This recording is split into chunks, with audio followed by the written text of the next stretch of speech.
And this all affects your mindset as well, how you should be thinking about using it when you're creating any content.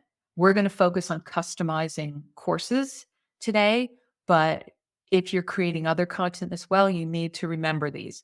It is an assistant, a tool. It's not a replacement for you. And some of the things I just talked about, the essentials of ChatGPT and other those chat AIs, really reinforce that it can't read your mind. It's only as good as what you tell it.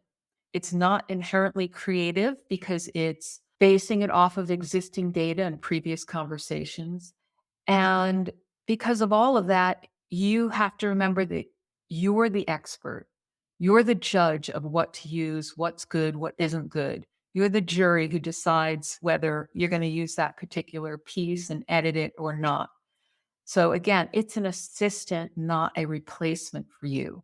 It's a tool. And this is something I like to tell people to remember is that you need to keep your hands on the wheel and your eyes on the road when you're using any kind of AI tool, because it can go off in a different direction than what you wanted. If you don't keep your goal in mind and who your audience is, you could end up in another country entirely.